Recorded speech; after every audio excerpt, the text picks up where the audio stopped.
میرا اس وقت بھوک کے مارے برا حال تھا۔ کل سے پیٹ میں ایک بھی دانہ نہیں گیا تھا۔ میرا کیا، باقی گھر والے بھی بھوکے تھے اور ان کا بھی میرے والا ہی حال تھا۔ میری تینوں بہنیں، اماں اور ابا بھوک کے مارے نڈھال تھے، لیکن گھر میں کھانے کے لیے کچھ نہیں تھا۔ سمجھ نہیں آ رہی تھی کہ آگے کیا کروں۔ ابا پریشان حال صحن میں چارپائی پر لیٹے ہوئے تھے۔ وہ اس وقت خود کو بہت بے بس محسوس کر رہے تھے اور ان کا بس نہیں چل رہا تھا کہ کہیں سے بھی کھانے کا بندوبست کر کے ہمارے پیٹ بھر دیں۔ میں جانتی ہوں ابا کے دل پر اس وقت کیا بیت رہی ہوگی۔ میں سب سے بڑی بیٹی ہوں نا، اس وجہ سے ابا کے دکھ درد کو بخوبی سمجھتی ہوں۔ ان کے دل و دماغ میں اس وقت کیا چل رہا ہے اور ان کی کیا کیفیت ہے، مجھے اس بات کا بخوبی احساس ہے، لیکن میں کچھ کر نہیں سکتی۔ عشاء کی اذان ہوئے وقت ہو چکا ہے، لیکن ابا نماز کے لیے بھی نہیں اٹھے۔ شاید آج ان کے دل پر بہت بری چوٹ پڑی ہے، یا پھر اس وقت وہ اتنی بے بسی محسوس کر رہے ہیں کہ خود کو ہم سے چھپائے ہوئے بیٹھے ہیں۔ میں نے ابا کو ایک دو بار آواز بھی دی اور کہا کہ نماز پڑھ لیں، لیکن ابا نے کوئی حرکت نہیں کی۔ وہ چپ چاپ اسی طرح پڑے رہے۔ میں نے نماز کی ادائیگی کی اور اللہ کے حضور روتے ہوئے دعا کی۔ مجھے اس وقت حوصلہ چاہیے تھا، ہمت چاہیے تھی، جو میں اپنے گھر والوں کو دے سکتی۔ بھوک ایک ایسی حقیقت ہے جو انسان سے بہت کچھ کروا لیتی ہے، اور انسان اپنے پیٹ کے لیے ہی سب کچھ کرتا ہے۔ اس حقیقت کا ادراک مجھے بخوبی ہو رہا تھا، لیکن سمجھ نہیں آ رہی تھی کہ کس طرح سے اپنے گھر والوں کے لیے کھانے کا بندوبست کروں۔ میں تو کبھی گھر سے باہر نہیں نکلی تھی، اور اب جب کہ ہم ویسے بھی کسی اور گاؤں میں تھے تو میں کیسے گھر سے باہر نکلتی۔ لیکن گھر والوں کی یہ بے بسی اور یہ حالت دیکھ کر اور ابا کی بے بسی کو محسوس کر کے میں نے باہر نکلنے کا فیصلہ کر لیا۔ سوچا تھا کہ کہیں سے مزدوری کر کے کچھ لے آتی ہوں یا کسی سے کام مانگ لیتی ہوں۔ یوں تو عشاء کے بعد کا وقت تھا اور اس وقت ابا گھر سے نکلنے نہیں دیتے تھے، لیکن نہ جانے کیا بات تھی، میں چپ چاپ گھر سے باہر آ گئی اور چلتے چلتے کھیتوں کی طرف نکل آئی۔ پھر مجھے گھبراہٹ ہونے لگی تھی، کیونکہ ہر طرف سناٹا پھیل چکا تھا۔ یہاں پر کوئی بھی انسان نظر نہیں آ رہا تھا۔ گاؤں میں تو ویسے بھی جلد شام ہو جاتی ہے اور سب گھروں کو لوٹ جاتے ہیں، وقت پر سو جاتے ہیں اور پھر صبح فجر کے وقت ہی اٹھ جاتے ہیں۔ اسی لیے اس وقت مجھے یہاں پر کوئی بھی دکھائی نہیں دے رہا تھا۔ میں نے واپسی کا قصد کیا اور سوچا کہ گھر لوٹ جاتی ہوں، صبح کی صبح دیکھی جائے گی۔ اسی اثنا میں مجھے سامنے والے کھیت میں ایک طرف گندم کا ڈھیر پڑا ہوا نظر آیا۔ اس ڈھیر کو دیکھ کر میری آنکھیں چمک اٹھی۔ میں جو واپس گھر لوٹنا چاہتی تھی، میرے قدموں نے آگے بڑھنے سے انکار کر دیا۔ چپ چاپ اس گندم کو دیکھتے ہوئے میں اس کی طرف بڑھنے لگی۔ میرے دل میں لالچ آ چکا تھا اور میرا ایمان ڈگمگا رہا تھا۔ میں چوری نہیں کرنا چاہتی تھی، میں تو ابھی اللہ کے حضور دعا مانگ کر آئی تھی۔ اب کس طرح چوری کرتی، پھر اللہ کو کیا منہ دکھاتی؟ لیکن گھر والوں کی بے بسی سے بھرے چہرے دیکھ کر میں نے یہ غلط کام کر لیا اور وہاں سے کچھ گندم چرا لی۔ حالانکہ میں نے پہلے ارد گرد دیکھا تھا، شاید وہاں پر کوئی موجود ہو، شاید کہ کوئی اللہ کا بندہ مجھے تھوڑی سی گندم دے دے، لیکن وہاں پر مجھے کوئی دکھائی نہیں دیا۔ میں نے چپ چاپ کچھ گندم اپنے دوپٹے میں ڈالی اور دوپٹے کو ایک طرف سے اچھی طرح سے گرہ لگا کر تیز قدموں سے گھر کی طرف چل پڑی۔ میرا سانس پھول چکا تھا اور چہرے پر ہوائیاں اڑ رہی تھیں۔ مجھے اس وقت شدید گھبراہٹ ہو رہی تھی۔ اس بات کا ڈر تھا کہ کہیں کوئی مجھے دیکھ نہ لے اور چوری کا الزام لگا کر قید میں نہ ڈال دے۔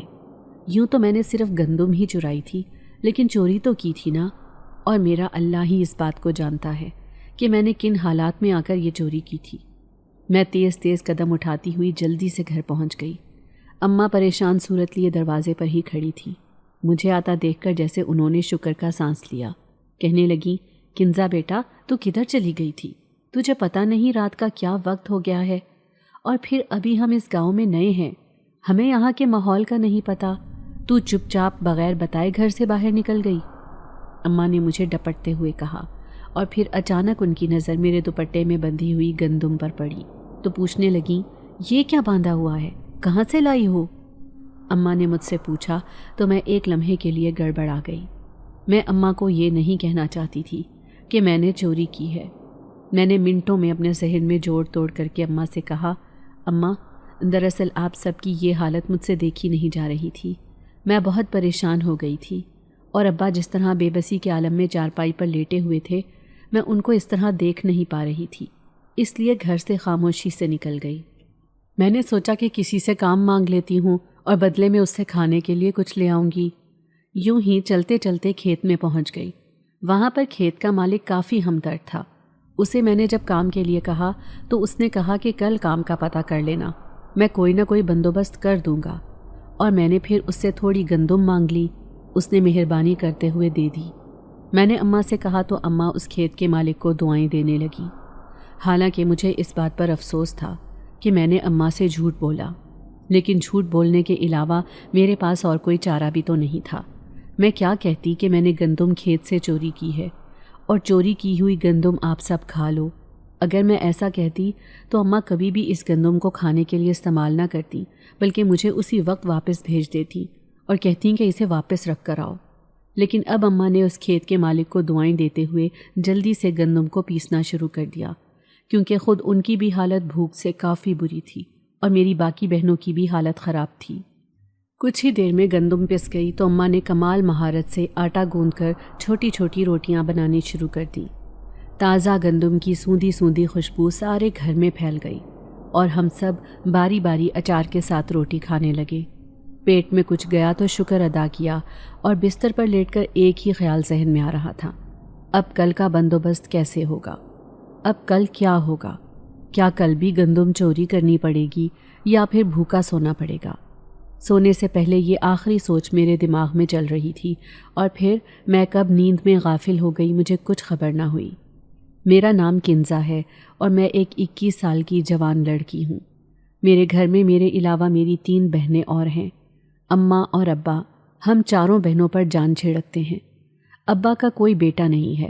ابا کو تو اس بات کا ملال نہیں، لیکن اماں گاہے بگاہے کسی نہ کسی بات پر بیٹے کا ذکر نکال دیتی اور افسوس کا اظہار کرتی۔ ان کا یہی کہنا تھا کہ اگر اللہ نے ہمیں بیٹا دے دیا ہوتا تو شاید ہمارے حالات مختلف ہوتے، لیکن ابا اماں کو سمجھاتے اور یہی کہتے کہ میری یہ بیٹیاں بھی کسی بیٹے سے کم نہیں ہیں، یہ چاروں میری ہمت ہیں، میری طاقت ہیں، تم ان کے ہونے پر غم نہ کیا کرو۔ ابا اماں کو اکثر سمجھاتے، لیکن اماں کے دل کا ملال کبھی نہ کبھی باہر آ جاتا جو کسی صورت کم نہ ہوتا تھا۔ ہم بہنوں کو تو کبھی بھائی کی کمی محسوس نہ ہوتی، کیونکہ ہم چاروں ایک دوسرے کے ساتھ خوش رہتی تھیں، لیکن مجھے ابا کے لیے ایک جوان بیٹے کی کمی محسوس ہوتی تھی۔ جس طرح ابا اس عمر میں بھی ہم بہنوں کے لیے محنت کرتے اور گھر کے خرچے پورے کرنے کی کوشش کرتے تھے، مجھے ابا پر بڑا ترس آتا تھا۔ ابا کا کون سا کوئی کاروبار تھا یا کوئی زمینیں تھیں؟ وہ تو کسی کی زمین پر ٹھیکے داری کا کام کرتے تھے اور وہیں سے انہیں جو ملتا وہ گھر پر خرچ ہو جاتا، اس میں ہی بڑی مشکل سے گزارا چلتا تھا، لیکن پھر بھی اللہ کا شکر ہے کہ گزارا ہو رہا تھا۔ ابا اتنے میں ہی اللہ کا شکر ادا کرتے۔ 2 کمروں کا چھوٹا سا گھر تھا، اماں نے اسے مٹی سے لیپ لیپ کر بڑا صاف ستھرا کر رکھا تھا۔ ہم بہنیں گاؤں کے ہی اسکول میں تعلیم حاصل کرتی تھیں۔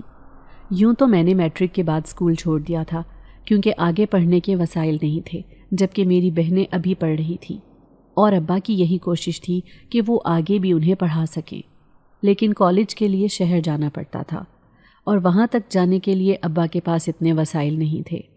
تاہم میں نے ابا سے یہی کہا کہ میرا آگے پڑھنے کو دل نہیں ہے، اس لیے آپ دل چھوٹا مت کرو اور میری دوسری بہنوں کو پڑھا دینا۔ ابا یہ سن کر خاموش ہو گئے، کیونکہ انہیں اچھی طرح پتہ تھا کہ میں پڑھائی کے معاملے میں اتنی اچھی ہوں اور آگے پڑھنا چاہتی ہوں، لیکن ابا کے مالی حالات دیکھتے ہوئے میں نے آگے پڑھنے سے منع کر دیا تھا۔ ہمارا اچھے سے گزارا ہو رہا تھا اور زندگی بڑی پرسکون تھی، لیکن اس پرسکون زندگی میں اس دن ہلچل مچی جب ایک دن میں دوپہر کے وقت ابا کو کھیتوں میں کھانا دینے گئی تو واپسی پر چودھری نے مجھے دیکھ کر اپنی گاڑی کو روک لیا۔ میں خوبصورت تھی، جوان تھی اور سادہ کپڑوں میں بھی غضب ڈھاتی تھی۔ ابا اکثر میری نظر اتارتے اور یہی کہتے کہ بیٹا تو کھیتوں میں مت آیا کر، مجھے زمانے کی نظروں سے ڈر لگتا ہے، لیکن مجھے دوپہر کو ابا کو کھانا دے کر آنا اچھا لگتا تھا۔ لیکن آج جب چودھری نے راستہ روکا تو مجھے ابا کے ڈر کی حقیقت سمجھ آ گئی۔ چودھری کی نظریں مجھے اچھی محسوس نہیں ہوئی تھی، میں گھبرا رہی تھی اور بار بار اپنی چادر کے پلو کو درست کر رہی تھی۔ چودھری نے بڑی گہری نظروں سے میری طرف دیکھا، وہ مسلسل مونچھوں کو تاؤ دے رہا تھا اور پھر میرے قریب آنے لگا تو میں ایک دم تیزی سے وہاں سے نکلتی چلی گئی۔ مجھے شدید گھبراہٹ محسوس ہوئی تھی اور خوف بھی محسوس ہو رہا تھا، لیکن گھر پہنچنے تک میں نے خود پر قابو پا لیا۔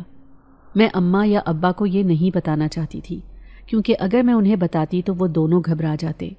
گاؤں میں ویسے بھی چودھری کی شہرت اچھی نہیں تھی اور اس کے بارے میں مشہور تھا کہ وہ جوان لڑکیوں کو اپنے ڈیرے پر بلا کر ان کی عزت کو تار تار کر دیتا ہے۔ میں اسی لیے زیادہ گھبرا رہی تھی۔ اماں ابا کو ذرا بھی اس بات کی بھنک پڑتی تو وہ مجھے 7 پردوں میں چھپا دیتے، اور خود خوف کے مارے انہیں نہ دن کو سکون آنا تھا نہ رات کو۔ لیکن اب چونکہ میں نے انہیں نہیں بتایا تھا اسی لیے سب ٹھیک تھا۔ لیکن یہ میری بہت بڑی غلطی تھی، کیونکہ اگلے ہی دن ابا کو چودھری کا پیغام ملا۔ چودھری نے انہیں اپنے ڈیرے پر بلوایا تھا۔ ابا بہت حیران پریشان ہوئے، کیونکہ چودھری کا یوں بلوانا کسی خطرے سے کم نہیں تھا۔ ابا بہت کچھ اپنے ذہن میں سوچتے ہوئے اس کے ڈیرے پر چلے گئے، اور پیچھے میں اپنے وسوسوں کے ساتھ بار بار دروازے تک کا چکر لگاتی رہی۔ مجھے اس بات کا ڈر تھا کہ نہ جانے چودھری ابا سے کیا کہے اور کیا بات کرے۔ ابا تو پہلے ہی پریشان ہے، کہیں چودھری ابا کو کوئی نقصان نہ پہنچا دے۔ دل میں طرح طرح کے وسوسے اور خدشات سر اٹھا رہے تھے، اور پھر ابا جب 1 گھنٹے کے بعد واپس آئے تو ان کے کندھے جھکے ہوئے تھے اور چہرے پر پریشانی کے آثار واضح تھے۔ میں نے ابا کی حالت دیکھی تو دل میں عجیب سا خوف سر اٹھانے لگا۔ ابا کے چہرے پر پریشانی اور فکر کی لکیریں واضح تھیں۔ اماں نے ابا سے پوچھا کہ کیا ہوا، چودھری نے کیا کہا، لیکن ابا کچھ نہیں بولے۔ اور شام کے وقت جب اماں اور ابا اکیلے بیٹھے ہوئے تھے تو ابا نے اماں سے کہا کہ چودھری نے اپنی کنزا کو کہیں دیکھ لیا ہے اور اب وہ اس کے پیچھے پڑ گیا ہے۔ وہ مجھ سے کنزا کا ہاتھ مانگ رہا ہے، اور تم ہی بتاؤ میں اپنی پھول سی نازک بچی اس 50 سال کے بوڑھے آدمی کے ساتھ کیسے بیاہ دوں؟ سمجھ نہیں آ رہی کیا کروں۔ اس چودھری نے تو بیٹھے بٹھائے مجھے مصیبت ڈال دی ہے۔ ابا اس وقت بڑی بے بسی سے بات کر رہے تھے۔ اماں نے بھی یہ سب سن کر اپنے دل پر ہاتھ رکھ لیا۔ ابا کہنے لگے، میں نے اپنے آپ کو اس سے پہلے کبھی اتنا بے بس محسوس نہیں کیا۔ چودھری نے باقاعدہ مجھے دھمکی دی ہے کہ اگر میں نے کنزا کا ہاتھ اس کے ہاتھ میں نہ دیا تو وہ کنزا کو اٹھوا لے گا۔ اب تم ہی بتاؤ میں کیا کروں؟ ابا کی یہ بات سن کر میں خود بھی بہت پریشان ہو گئی تھی، لیکن میں نے اپنی پریشانی ان پر ظاہر نہیں کی۔ تاہم اب میں یہی سوچ رہی تھی کہ آگے کیا ہوگا، کس طرح ہم اس مصیبت سے نکلیں گے۔ لیکن اگلے ہی دن آدھی رات کے وقت میری حیرت کی انتہا نہ رہی جب ابا نے ہم چاروں بہنوں کو باری باری اٹھایا اور کہا کہ فوراً اپنا کچھ سامان باندھ لو اور میرے ساتھ گھر سے نکلو۔ ابا کی یہ بات سن کر ہم چاروں بہت حیران پریشان ہوئی۔ ہم کچھ کہنے بھی لگے لیکن ابا نے منع کر دیا اور کہنے لگے کہ ابھی چپ چاپ میرے ساتھ چلو، باقی باتیں راستے میں ہو جائیں گی۔ میں تو کچھ نہ کچھ جانتی تھی، مجھے تو ابا کی سمجھ تھی، لیکن میری باقی تینوں بہنیں بے حد پریشان تھیں اور انہیں سمجھ نہیں آ رہی تھی کہ اب وہ کیا اٹھائیں اور کیا رکھیں۔ کچھ ہی دیر میں ہم چاروں نے اپنا تھوڑا تھوڑا سامان باندھ لیا۔ اماں تو پہلے ہی باہر تیار بیٹھی تھیں۔ ابا نے ہم سب کو ساتھ لیا اور گاؤں سے نکل آئے۔ چوروں کی طرح اپنے گاؤں سے نکلنا بہت برا لگ رہا تھا۔ ہم آہستہ آہستہ چلتے ہوئے گاؤں سے باہر بڑی سڑک پر آ گئے اور پھر اس سڑک کے ساتھ ساتھ چلتے کافی آگے تک نکل آئے۔ اب مزید چلنے کی ہمت نہیں تھی۔ ابا نے وہیں سے کسی بیل والے سے بات کی اور ہمیں اس میں بٹھا دیا اور پھر کافی آگے تک لے آئے۔ اب یہ کوئی دوسرے گاؤں کی حدود شروع ہو گئی تھی۔ ہم وہاں سے گاؤں کے اندر گئے۔ یہاں پر ابا کا کوئی دوست رہتا تھا۔ ابا نے اس سے مدد مانگی۔ اس نے اپنے گھر کے پیچھے بنے ہوئے چھوٹے سے کمرے میں ہی ہمیں پناہ دے دی۔ ہم اپنے گھر سے نکل کر کسی غیر کے گھر ایک کمرے میں آ کر رہنے لگے، اور یہ سب اس چودھری کی وجہ سے ہوا تھا۔ میرے دل میں چودھری کے لیے شدید نفرت اور بیزاری تھی۔ میں ابا کی کمزوری سمجھ سکتی تھی۔ وہ چودھری کا مقابلہ نہیں کر سکتے تھے، اسی لیے خاموشی سے گاؤں سے نکل جانے کو بہتر سمجھا اور یہاں پر آ گئے۔ لیکن یہاں پر آنے کے بعد کچھ اور طرح کے مسائل کا سامنا تھا۔ آخر کیا کریں گے، کیا کھائیں گے، کہاں سے کمائیں گے؟ اسی وجہ سے 2 دن ہو گئے تھے پیٹ میں ایک لقمہ تک نہیں گیا تھا۔ پہلے تو 1-2 دن ابا کے دوست کی طرف سے کھانا آتا رہا، لیکن پھر ابا نے اپنی خودداری کے باعث اسے منع کر دیا اور یہی کہا کہ اب سے ہم گھر پر کھانا بنا لیں گے۔ لیکن گھر پر کچھ ہوتا تو بنتا، اسی لیے آج بھوک سے مجبور ہو کر میں جب گھر سے نکلی اور اس کھیت سے گندم چرا لائی تو ہم سب نے پیٹ بھر کر کھانا کھایا۔ چونکہ رات تھوڑا سا آٹا بچ گیا تھا، اسی لیے اماں نے صبح ہم سب کو ایک ایک روٹی بنا دی، اور صبح بھی ہم نے اچار کے ساتھ روٹی کھا لی۔ پیٹ بھر گیا تو سکون ہو گیا۔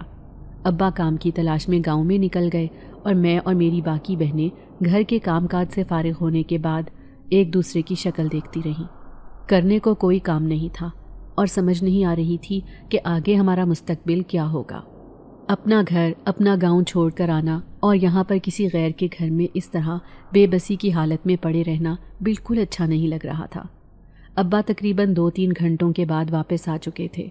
کہیں پر بھی کام نہیں ملا تھا۔ ان کے چہرے پر بے بسی اور پریشانی تھی۔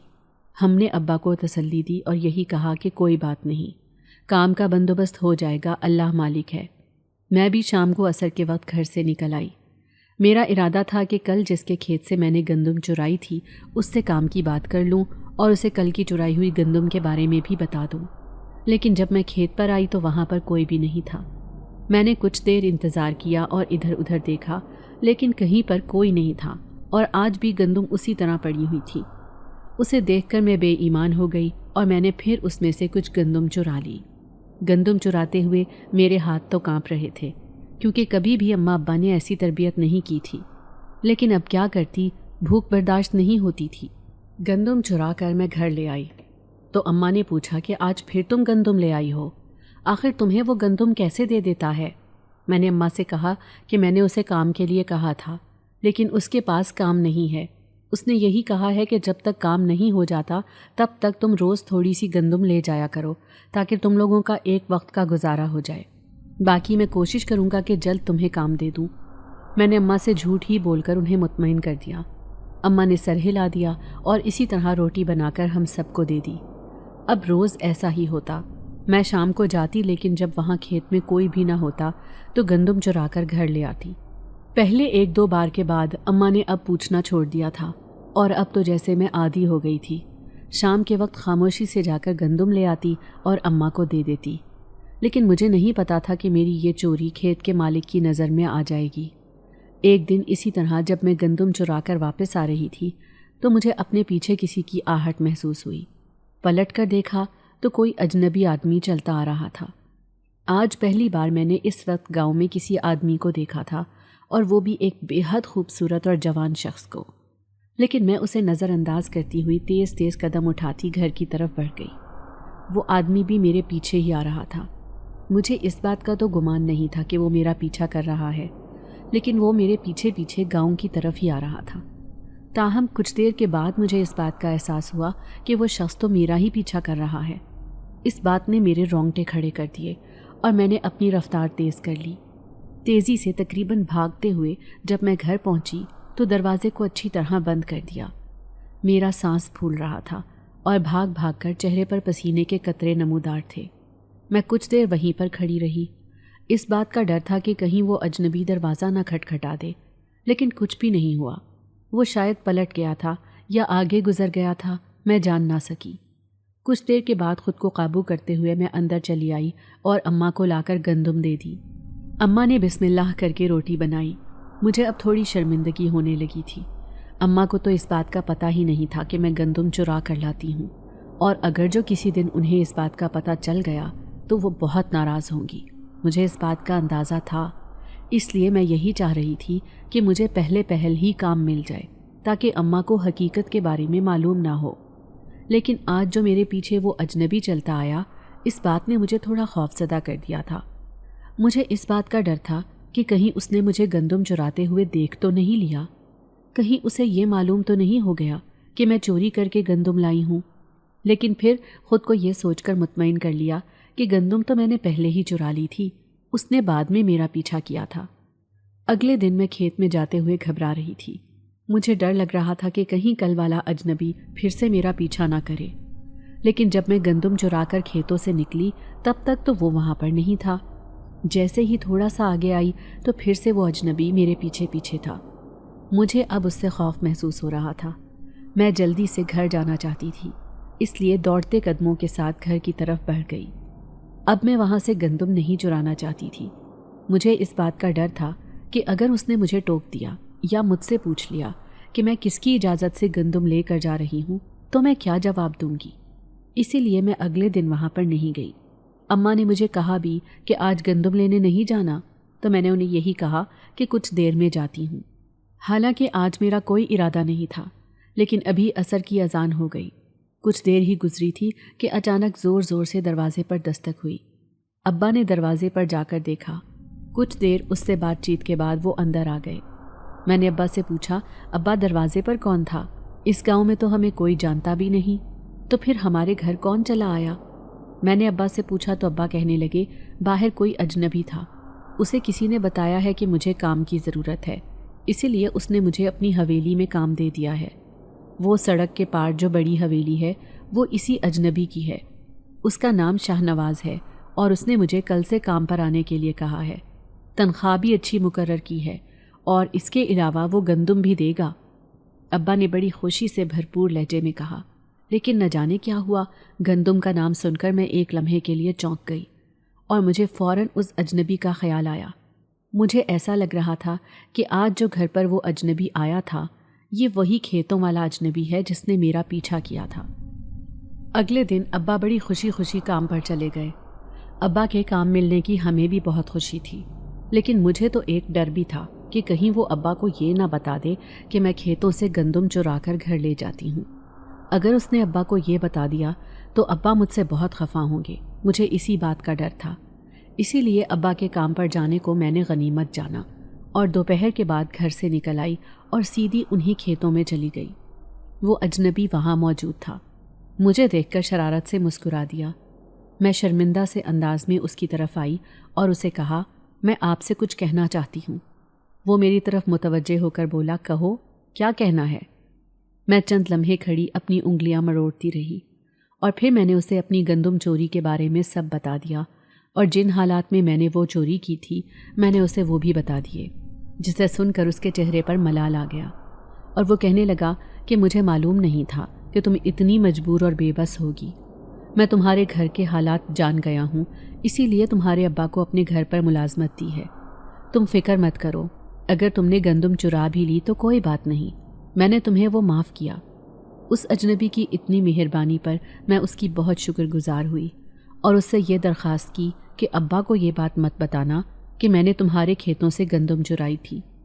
میری بات سن کر وہ ہنس پڑا اور کہنے لگا، نہیں، تم بے فکر ہو کر جاؤ، میں نہیں بتاؤں گا۔ میں وہاں سے بڑی مطمئن سی واپس لوٹ آئی تھی۔ میرے دل کو اب ایک اطمینان تھا کہ اماں ابا کو میری چوری کے بارے میں علم نہیں ہوگا، ورنہ اس سے پہلے دل کو ایک دھڑکا ہی لگا رہتا تھا۔ اس اجنبی کے اطمینان دلانے پر میں مطمئن ہو گئی۔ وہ اجنبی کتنا مہربان تھا، اس نے ہمارے اوپر کتنا بڑا احسان کیا۔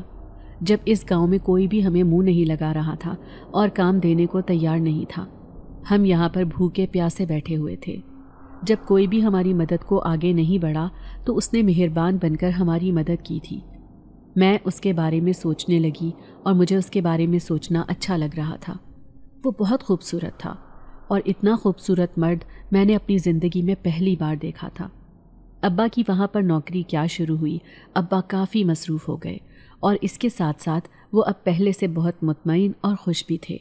ابا وہاں پر کام پر چلے جاتے اور شام کو ہی گھر واپس آتے۔ اکثر ابا جب واپس آتے تو ان کے ہاتھ میں کھانے پینے کا کافی سامان ہوتا۔ ان کا کہنا تھا کہ حویلی والے ایک دن کا پکا ہوا دوسرے دن نہیں کھاتے، اس لیے پہلے دن جو بچ جاتا ہے وہ ملازموں کو دے دیتے ہیں۔ حویلی سے جو کھانا آتا تھا وہ بہت لذیذ ہوتا تھا، ہم بہنیں بڑے شوق سے کھاتی تھیں، اور اماں ابا ہمیں وہ کھانا کھاتے دیکھ کر مطمئن انداز میں مسکراتے رہتے۔ زندگی پہلے سے کچھ پرسکون ہو گئی تھی۔ پچھلا گاؤں اور وہ چودھری کا ڈر سب کچھ ذہن سے نکل چکا تھا۔ ہم اپنے اس نئے گھر میں اور اس نئی ملازمت کے ساتھ اب خوش تھے کہ انہی دنوں میں اچانک ایک دن ابا کی طبیعت خراب ہو گئی اور وہ کام پر نہیں جا سکے۔ ابا کو بدلتے ہوئے موسم نے اپنی لپیٹ میں لے لیا تھا اور انہیں شدید بخار آ گیا تھا، جس کے باعث ان کو بہت زیادہ کمزوری ہو گئی تھی۔ ابا نے مجھے کہا کہ حویلی جا کر اطلاع دے دو، کہیں وہ میرا انتظار نہ کریں، اور جو میرے ذمے کام ہے کہیں وہ یوں ہی نہ رہ جائیں۔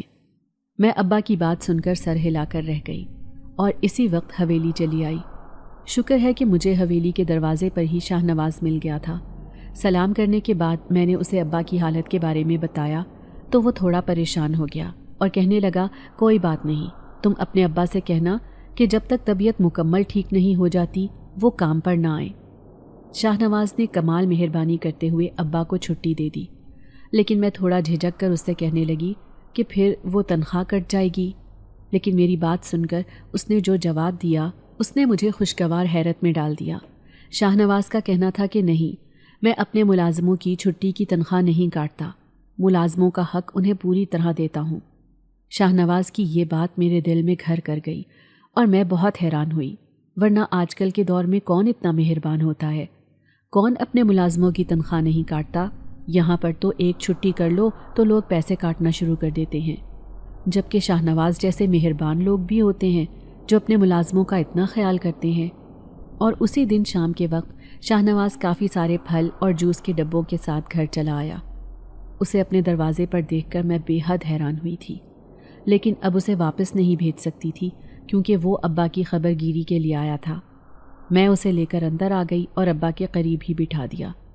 وہ کچھ دیر ابا کے پاس بیٹھ کر ان کی خیر خبر معلوم کرتا رہا اور پھر اٹھ کر چلا گیا۔ اس کے لائے ہوئے جوس، پھل اور دودھ کے ڈبے ہمارے چھوٹے سے کمرے میں پڑے ہوئے تھے اور وہ اچھے خاصے تھے۔ میں اس کی اتنی سخاوت پر حیران تھی۔ خود اماں اور ابا بھی بے حد حیران تھے۔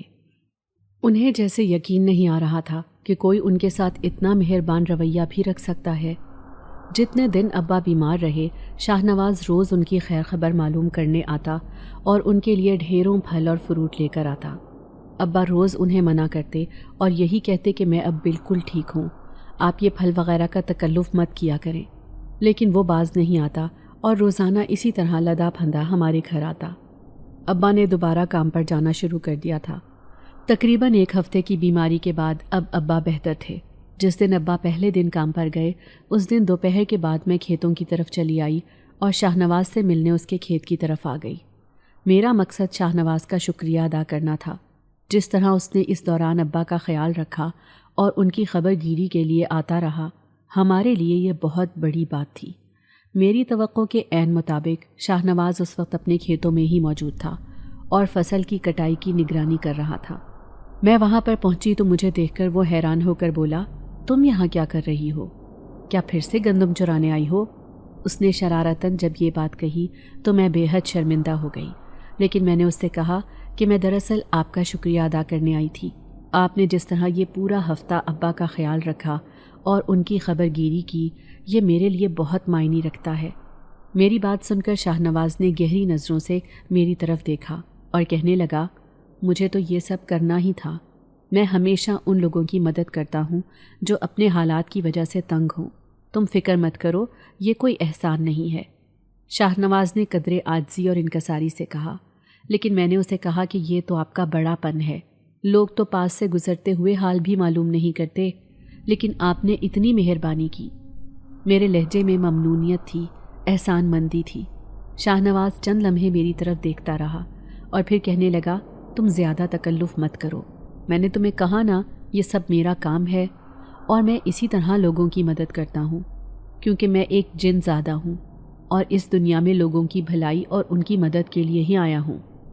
اس کی بات سن کر میرے رونگٹے کھڑے ہو گئے۔ میں حیرت سے آنکھیں پھاڑے اس کی طرف دیکھتی رہ گئی۔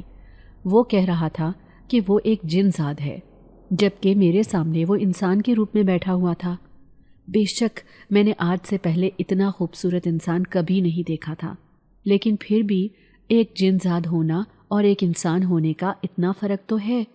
مجھے اس طرح حیرت سے اپنی طرف دیکھتا پا کر وہ کہنے لگا، میں سچ کہہ رہا ہوں کنزا، میں ایک جن زاد ہوں۔ اس نے بڑی خوبصورت آواز میں مجھے کہا۔ میں چپ چاپ اسے دیکھتی رہ گئی۔ مجھے اپنے کانوں پر یقین ہی نہیں آ رہا تھا کہ وہ ایک جن زاد ہے۔ میں خاموشی سے وہاں سے اٹھ کر واپس آ گئی۔ اس وقت میں بہت بے یقینی کی کیفیت میں تھی اور جیسے مجھے اس کی بات پر یقین کرنے کے لیے کچھ وقت لگنا تھا۔ یہی وجہ تھی کہ میں خاموشی سے اپنے بستر پر آ کر لیٹ گئی۔ بار بار ذہن میں شاہ نواز کی باتیں دہرانے لگی۔ اس کا چہرہ نگاہوں کے سامنے آتا تو مجھے یقین ہی نہ آتا کہ وہ ایک جن زاد ہے۔ میں حیرانی سے اس کے بارے میں سوچ رہی تھی۔ اگر وہ ایک جن زاد ہے تو اس نے جس طرح ہماری مدد کی، میرے لیے یہ بہت بڑی بات تھی۔ اس نے ابا کو نوکری دی اور ہمارے گھر میں کھانے کے لیے کافی کچھ لے کر آتا رہا۔ میں نے اس کے کھیت سے گندم چرائی لیکن اس نے مجھے کچھ بھی نہیں کہا۔ اگر وہ مہربان نہ ہوتا تو ہمارا کیا بنتا؟ شاید ابا کو نوکری بھی نہ ملتی اور ہمیں کھانے کو بھی نہ ملتا۔ نہ جانے ہم اس وقت کیا کر رہے ہوتے۔ میں بے اختیار اٹھی اور اللہ کے حضور شکر کا سجدہ ادا کیا جس نے ہمیں کسی نہ کسی طریقے سے مدد پہنچا دی۔ بے شک وہ ایک جن ذات تھا لیکن ہمارے لیے تو وہ کسی فرشتے سے کم نہیں تھا۔ اس نے ہماری بے حد مدد کی اور ہماری مشکلات کو دور کرنے میں اس کا اہم کردار تھا، لیکن نہ جانے کیوں مجھے اب اس سے خوف محسوس ہو رہا تھا۔ میں گھبرا گئی تھی۔ مجھے وہ اچھا لگنے لگا تھا لیکن اس کے جنزاد ہونے کا سن کر میرے دل میں خوف کی ایک لہر دوڑ گئی تھی۔ میں اب شاید اس سے کبھی ملنا نہ چاہوں۔ اس وقت میرے دل کی کیا کیفیت تھی وہ میں ہی جانتی تھی۔ مجھے تو ابا کی بھی فکر تھی۔ نہ جانے ابا وہاں کیا کام کرتے ہیں، وہ ابا کے ساتھ کیسا سلوک کرتا ہوگا۔ وہ تو جن زاد ہے، اگر اسے ابا کے کسی کام پر غصہ آ گیا تو کہیں وہ ابا کو کوئی نقصان نہ پہنچا دے۔ اس بات نے میرے دل میں عجیب سا وسوسہ بھر دیا اور میں ایک دم گھبرا کر اٹھ بیٹھی۔ وقت دیکھا تو ابا کے آنے کا وقت ہو گیا تھا، لیکن ابھی تک وہ گھر آئے نہیں تھے۔ میں بے چین ہو کر بیٹھ گئی۔ اماں نے میری حالت دیکھی تو پوچھنے لگی، کیا ہوا کنزا، تو اتنی بے چین کیوں لگ رہی ہے؟ میں نے کہا، اماں ابا ابھی تک آئے نہیں، اسی لیے دل بے چین سا ہو رہا ہے۔ جبکہ اماں کہنے لگی، تو فکر مت کر، ہو سکتا ہے کہ کوئی کام نکل آیا ہو، ابھی کچھ دیر تک آ جائیں گے۔ اماں نے یہ کہہ کر مجھے ٹال دیا اور اپنے کام میں مصروف ہو گئی، جبکہ میں بے چینی سے ابا کی منتظر تھی۔ آج مجھے ابا کا انتظار تھا اور ایسا لگ رہا تھا جیسے ابا کو بہت دیر ہو گئی ہو، وہ ابھی تک گھر نہیں پہنچے تھے۔ اس سے پہلے کہ میں بے چین ہو کر باہر نکل جاتی اور حویلی پہنچ جاتی، سامنے سے ابا آتے دکھائی دیے۔ میں بے چینی سے ابا کی طرف بڑھی اور پوچھا، ابا کیا ہوا، آج آپ اتنی دیر سے کیوں آئے ہیں؟ میں کب سے آپ کی منتظر تھی۔ ابا نے میری پریشانی دیکھی تو جیسے چونک سے گئے اور میرے سر پر ہاتھ رکھ کر کہنے لگے، ارے نہیں بچے، بس حویلی میں وقت لگ گیا، تم پریشان مت ہو، میں ٹھیک ہوں۔ ابا نے یہ کہہ کر مجھے تسلی دی اور اندر آ کر اپنی چارپائی پر بیٹھ گئے۔ اس وقت ابا بہت تھکے تھکے لگ رہے تھے اور ان کی حالت بھی کافی کمزور محسوس ہو رہی تھی۔ میں نے ابا کو جھٹ پانی لا کر دیا اور پوچھنے لگی، ابا آپ کی طبیعت تو ٹھیک ہے؟ آج آپ کچھ پریشان بھی ہیں اور کچھ تھکے ہوئے بھی دکھائی دے رہے ہیں۔ میری بات سن کر ابا مسکرا دیے اور کہنے لگے، ارے میں نے تجھے کہا ہے نا کہ میں بالکل ٹھیک ہوں، تو پریشان مت ہو، سب اچھا ہے۔ ابا نے مجھے مطمئن کرنے کی کوشش کی، لیکن نہ جانے کیا بات تھی، میرے دل کو وہم لگ چکا تھا اور مجھے ایسا لگ رہا تھا جیسے ابا کچھ چھپا رہے ہیں۔ اور میرا یہ وہم حقیقت بن کر اس وقت سامنے آ گیا جب رات کے وقت ہمیں سوتا ہوا سمجھ کر ابا نے اماں سے کہا کہ آج چودھری صاحب حویلی سے واپسی پر راستے میں مل گئے۔ وہ بہت غصہ کر رہے تھے اور ابھی بھی وہ کنزا کا ہاتھ مانگ رہا ہے۔ اس کا کہنا ہے کہ اب اگر ہم کہیں بھاگ کر گئے تو وہ ہم سب کی لاشیں گرا دے گا۔ سمجھ نہیں آ رہی کہ اب کیا کروں۔ میں تو اپنی طرف سے مطمئن تھا کہ چودھری کو ہمارے بارے میں پتہ نہیں چلے گا، لیکن آج اس نے مجھے حویلی سے آتے ہوئے دیکھ لیا اور وہیں پر اپنی کار روک دی۔ میں اس وقت سے پریشان ہوں۔ میں کنزا کو نہیں کھونا چاہتا۔ تجھے معلوم ہے نا کہ مجھے اس سے کتنی محبت ہے۔ ابا بے بسی سے یہ کہتے ہوئے رو پڑے، جبکہ اماں کہنے لگیں، آپ حوصلہ رکھیں، ایسا بھی کیا اندھیر مچا ہوا ہے، چودھری ہمارا کچھ نہیں بگاڑ سکے گا، آپ اللہ پر بھروسہ رکھیں، سب ٹھیک ہو جائے گا۔ اماں نے اپنے طور پر ابا کو تسلی دی، لیکن اماں کے چہرے پر بھی فکر مندی کے آثار دکھائی دے رہے تھے، جبکہ میں خود بھی بے حد پریشان ہو چکی تھی اور مجھے پتا تھا کہ چودھری بہت بااثر ہے، وہ کسی بھی طور پر میرا پیچھا نہیں چھوڑے گا، اور اب اگر اسے ہمارے ٹھکانے کے بارے میں پتہ چل گیا ہے تو وہ دوبارہ ضرور چکر لگائے گا اور ابا کو دھمکائے گا۔ مجھے اس سے پہلے ہی کچھ کرنا تھا، لیکن کیا، یہی تو سمجھ نہیں آ رہا تھا۔ وہ ساری رات میری آنکھوں میں ہی کٹ گئی۔ ابا کی باتیں سننے کے بعد مجھے ایک لمحے کے لیے بھی نیند نہیں آئی۔ خود اماں ابا بھی اپنے اپنے بستر پر جاگ رہے تھے۔ آنے والے وقت کا خوف اور وسوسے انہیں سونے نہیں دے رہے تھے۔ میرا حال بھی کچھ مختلف نہیں تھا۔ خدا خدا کر کے صبح ہوئی۔ تھکے تھکے انداز میں بستر سے اٹھی۔ ساری رات مسلسل یہی سوچتی رہی کہ کس طرح چودھری سے نجات حاصل کی جائے، لیکن ابھی تک کچھ سمجھ نہیں آ رہا تھا کہ کیا کروں۔ حالانکہ ابا ساری رات جاگتے رہے تھے، لیکن اب وہ چپ چاپ ناشتہ کر کے حویلی چلے گئے۔ میں انہیں روکنا چاہتی تھی کہ آج کام پر مت جائیں، لیکن روک نہیں پائی۔ ابا کے جانے کے بعد بھی میں بے دلی سے اپنے بستر پر آ بیٹھی۔ چودھری کا خوف مسلسل دل کو گھیرے ہوئے تھا، اور اس بات کا خوف دل میں بیٹھ گیا تھا کہ چودھری اب ہمیں سکون کا سانس نہیں لینے دے گا۔ اور پھر اچانک میرے ذہن میں شاہ نواز کا نام آیا۔ وہ ایک جن ذات تھا، وہ یقیناً میری مدد کرتا۔ یہ سوچ آتے ہی میں فوراً اپنی جگہ سے اٹھی اور اماں کو بتا کر باہر نکل آئی۔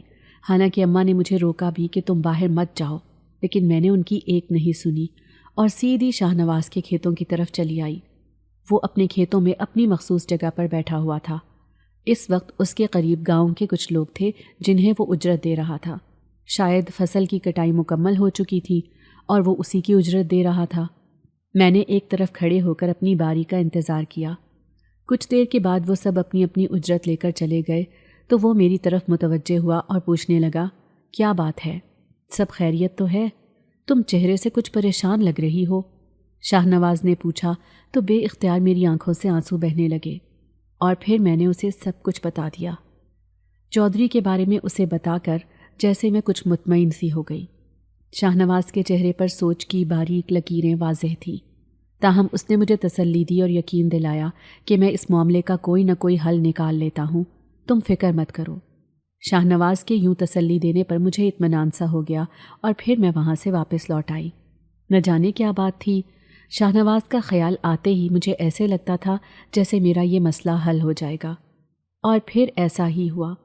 اگلے 2 دنوں میں شاہ نواز نے چودھری کو نہ جانے کس طرح سمجھایا یا کیا سبق سکھایا، مجھے اس بارے میں تو معلوم نہیں ہو سکا، لیکن شاہ نواز نے مجھے کہا تھا کہ دوبارہ کبھی چودھری تمہیں یا تمہارے باپ کو تنگ نہیں کرے گا، وہ اب کبھی بھی تم لوگوں کی زندگی میں نہیں آئے گا۔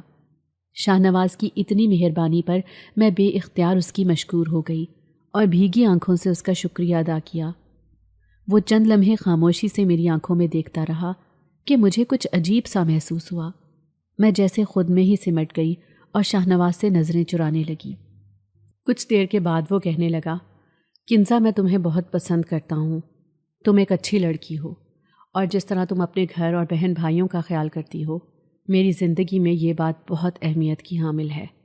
تمہارا دل بہت اچھا ہے، تم ہمیشہ اپنے گھر والوں کے ساتھ اسی طرح رہنا، اپنے ابا کا اسی طرح خیال کرنا، اور تمہیں کبھی بھی میری مدد کی ضرورت پڑے تم میرے پاس چلی آنا۔ باقی میں تمہیں بتانا چاہتا ہوں کہ میں نے گاؤں میں ایک چھوٹا سا گھر تم لوگوں کے لیے خریدا ہے۔ میں تمہارے ابا کو وہ تحفے میں دے دوں گا، تم لوگ وہاں پر شفٹ ہو جاؤ، وہ گھر تم لوگوں کے لیے کافی ہے، اور اس کے علاوہ اگر کبھی آئندہ بھی کسی چیز کی ضرورت پڑے تو مجھے بلا جھجھک پکار لینا، میرا کام ہی دوسروں کے کام آنا ہے۔